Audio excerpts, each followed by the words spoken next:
Hello everybody and welcome back to my channel ShareX India.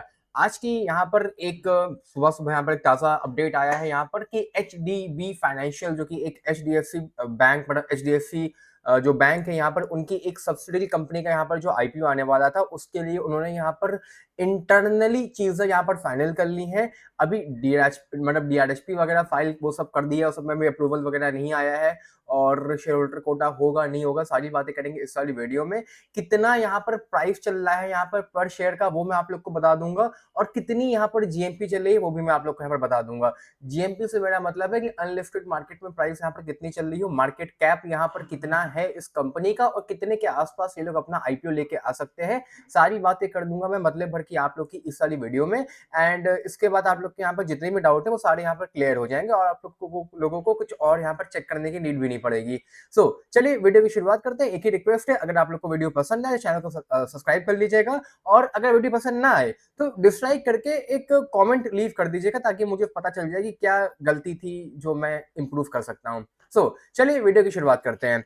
सबसे पहली चीज तो यहाँ पर आर्टिकल्स वगैरह तो आप लोगों ने यहाँ पर पढ़ ही लिए होंगे कि यहाँ पर एचडीएफसी की जो सब्सिडरी कंपनी है एचडीबी फाइनेंशियल्स, इनका यहाँ पर जो आईपीओ है वो उन्होंने लगभग यहाँ पर चीजें प्लान आउट कर ली हैं। टोटल आईपीओ यहाँ पर 12,500 करोड़ का यहाँ पर रहने वाला है जो कि मतलब अच्छा खासा यहाँ पर साइज है। तो अलॉटमेंट यहाँ पर काफी लोगों को मिलने वाली है इस वाले आईपीओ में, कोई भी यहाँ पर दिक्कत वाली बात नहीं है। इस 12,500 करोड़ में से कंपनी ने जो यहाँ पर ऑफर फॉर सेल अनाउंस किया है, मतलब कि ऑफर फॉर सेल में भी क्या चीज है सब मैं भी आप लोगों को समझा देता हूँ एक बार। यहाँ पर ऑफर फॉर सेल में यहाँ पर ये डिसाइड हुआ है कि एचडीएफसी जो बैंक है यहाँ पर उनकी यहाँ पर हिस्सेदारी है भाई एचडीबी फाइनेंशियल्स को 95% तो यहाँ पर एचडीएफसी बैंक ही ओन करता है। अब ये बात अगर आप लोगों को पता थी तो वेरी गुड, नहीं पता थी तो अब पता चल गई है। एचडीबी फाइनेंशियल्स को 95% तो यहाँ पर एचडीएफसी बैंक ही ओन करता है। तो वो यहाँ पर थोड़ा सा अपने हिस्सेदारी बेचने वाले हैं मार्केट में एंड वो तकरीबन यहाँ पर 10,000 करोड़ का माल यहाँ पर बेचेंगे जनरल पब्लिक को। 10,000 करोड़ का माल यहाँ पर आएगा आप लोग का ऑफर फॉर सेल में जो कि चला जाएगा यहाँ पर एचडीएफसी बैंक के पास और बाकी का जो अमाउंट है आप लोग का 2,500 करोड़ का वो यहाँ पर फ्रेश इशू रहने वाला है जो कि एचडीबी फाइनेंशियल्स के पास चला जाएगा। As simple as that. अच्छा, यहाँ पर लिखा भी हुआ है, देख सकते हैं आप लोग कि HDFC financial services IPO the parent company firm जो कि एचडीएफसी बैंक है यहाँ पर होल्ड्स 94.6%, मुझे 95 के आसपास रफली फिगर पता थी, 94.6% इन एचडीबी फाइनेंशियल सर्विसेज। अच्छा, एचडीबी फाइनेंशियल करती क्या है? अगर मैं आप लोगों को गाइड करूं, अगर आप लोग इनका जो ऑफिशियल वेबसाइट है सॉरी, यहाँ पर अगर आप लोग आके देखोगे भी तो यहाँ पर कंपनी पर्सनल लोन्स प्रोवाइड करती है, बिजनेस लोन प्रोवाइड करती है, गोल्ड लोन प्रोवाइड करती है, कमर्शियल व्हीकल लोन प्रोवाइड करती है, कंस्ट्रक्शन के लिए लोन प्रोवाइड करती है, टू व्हीलर लोन प्रोवाइड करती है, लोन अगेंस्ट प्रॉपर्टी, मतलब अगर आप लोग यहाँ पर प्रॉपर्टी वगैरह खरीदने जा रहे हो तो आप लोग को लोन प्रोवाइड करती है, और सैलरीड पर्सन लोन, मतलब अगर आप लोग यहाँ पर जॉब वगैरह कर रहे हो तो आप लोग को भी लोन प्रोवाइड करती है। उसके अलावा यहाँ पर कंज्यूमर ड्यूरेबल लोन हो गया, डिजिटल लोन हो गया, ट्रैक्टर लोन हो गया, लाइफस्टाइल लोन हो गया, ऑटो लोन हो गया, एंटरप्राइजेस बिजनेस लोन हो गया, लाइफ इंश्योरेंस हो गया, जनरल इंश्योरेंस हो गया। बस दो चार, मतलब इतने सारे काम है कंपनी के और यही सब बढ़िया बढ़िया काम है। मतलब इसमें से जो बढ़िया काम है टॉप लेवल पे जो यहाँ पर रहने वाले हैं वो आप लोग के रहने वाले हैं पर्सनल लोन का, बिजनेस लोन का, गोल्ड लोन का, कमर्शियल व्हीकल का और टू व्हीलर लोन बहुत लोग लेते हैं भाई। और लोन अगेंस्ट प्रॉपर्टी, प्रॉपर्टी खरीदते हैं, लोन वगैरह कहाँ से लेते हैं लोग, यही सब तो लेते हैं लोन वगैरह। तो काम बढ़िया है, काम में यहाँ पर कोई भी दिक्कत वाली बात नहीं है।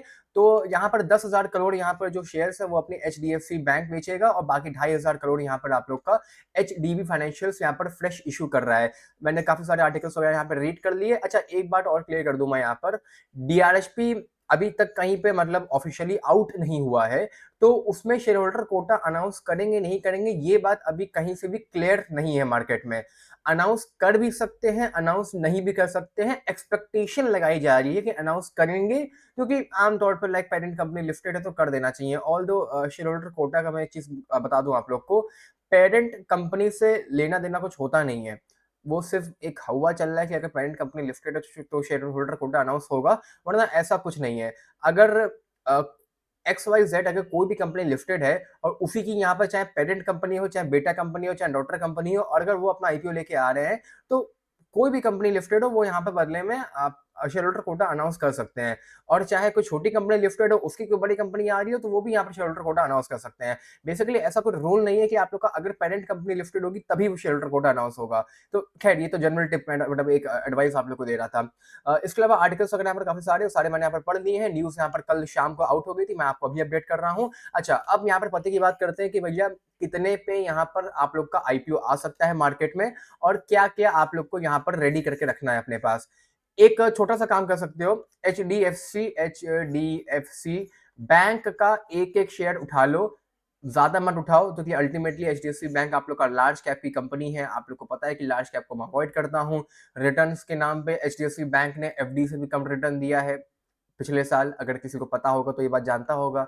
अब आई डोंट नो ये बात आप लोगों को पता है कि नहीं पता है, मगर अगर आप लोग यहाँ पर एचडीएफसी बैंक का शेयर यहाँ पर लिखोगे और पिछले एक साल का अगर मैं आप लोग को रिटर्न दिखाऊं, ये देखो 10% का रिटर्न है भाई, एफडी वाला रिटर्न है। अगर मैं इसमें वाई टू मतलब अभी जो जनवरी से लेकर अभी आप लोग का नवंबर चल रहा है, तो इस साल मतलब इस साल की मैं बात कर रहा हूँ, -0.7% के आसपास का रिटर्न दिया है। जबकि वहीं पे एफडी आप लोगों को खराब से खराब हालत में भी 6% का तो रिटर्न दे ही देती।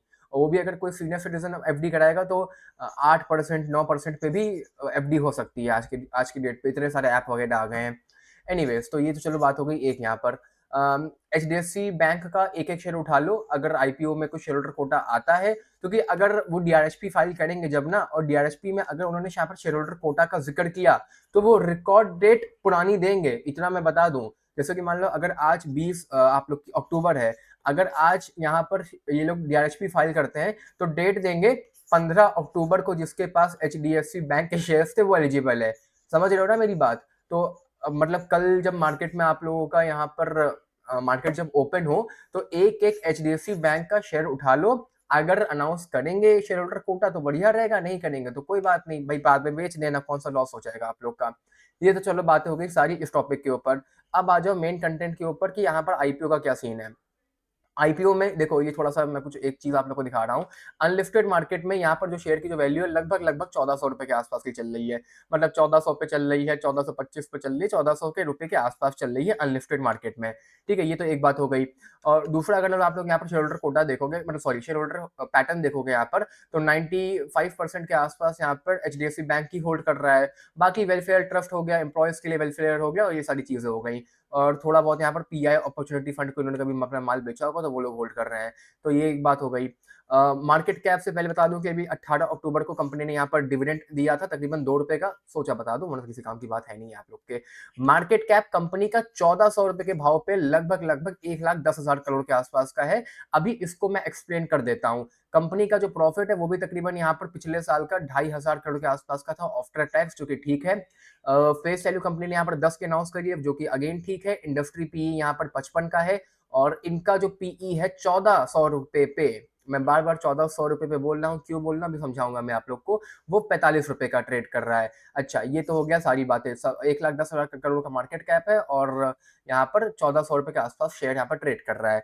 अब आ जाओ यहाँ पर काम की बात पे कि अब यहाँ पर इससे आपको क्या सीखना है। देखो, अभी यहाँ पर शेयर अनलिस्टेड मार्केट में जो अराउंड जनवरी में था, जनवरी फरवरी में, वो 700 रुपए के आसपास का था। ठीक है, और आईपीओ बस 8-9 मतलब पिछले 6 महीने से चल ही रहा है, तो वो बढ़ते बढ़ते तकरीबन तकरीबन 1400 रुपए के आसपास का हो गया।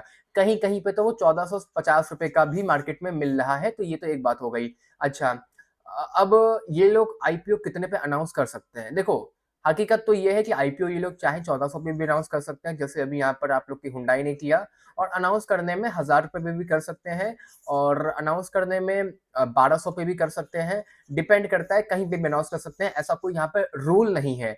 मान लो अगर इन्होंने यहाँ पर 1000 रुपए पे आईपीओ अनाउंस किया, अनलिस्टेड मार्केट में 1400 रुपए की प्राइस चल रही है, तो आप लोग का 1000 रुपए का आईपीओ की 1400 रुपए की लिफ्टिंग प्राइस होगी, मतलब कि आप लोग का जीएमपी यहाँ पर 400 रुपए का हो गया, और 40% की आप लोग की यहाँ पर जीएमपी हो गई। अगर इन्होंने मान लो जो प्राइस है वो 700 रुपए अनाउंस किया, मान लो, तो 700 रुपए अनाउंस करने पे आप लोग की लिफ्टिंग यहाँ पर 1400 पे होगी, और 100% आप लोग की जीएमपी हो गई। 700 रुपए की ही आप लोग की जीएमपी हो गई। सिंपल से कैलकुलेशन में आप लोग को समझा रहा हूँ। अच्छा, ऑल दो अभी थोड़ा सा और मैं आप लोग को बता दूं, हो सकता है ये लोग यहाँ पर अगर ग्रीडी हुए, फॉर एग्जाम्पल की मैं बात कर रहा हूँ, वरना हर कंपनी ऐसी नहीं होती। जैसे अभी आप लोग की हुंडई थी, अगर इन्होंने यहाँ पर 1500 पे आईपीओ अनाउंस कर दिया, तो भी कोई दिक्कत की बात नहीं है। 1500 पे आईपीओ अनाउंस करेंगे और लगभग 1500 रुपए, 1600 रुपए के आसपास जो भी फिर यहाँ पर आप लोग का जीएमपी चलेगा, उसके अकॉर्डिंग यहाँ पर 100-200 रुपए आप लोग का जीएमपी हो जाएगा।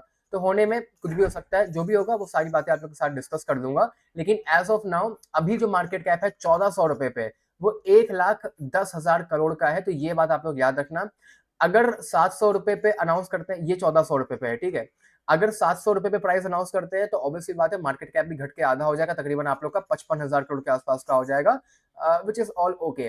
अगर आप मुझसे पूछो कि कंपनी अगर 2,500 करोड़ का प्रॉफिट यहाँ पर कर रही है तो मार्केट कैप कितना होना चाहिए, मेरे हिसाब से अगर कंपनी यहाँ पर 2,500 करोड़ का प्रॉफिट कर रही है तो उसका मार्केट कैप 70-80 हजार से करोड़ से कम तो वैसे भी नहीं होना चाहिए। और दूसरी बात, कंपनी है भी कौन सी, एचडीएफसी बैंक की कंपनी है। इसको हम लोग वैसे भी यहाँ पर ओवर वैल्यूएशन तो देंगे इस आईपीओ को।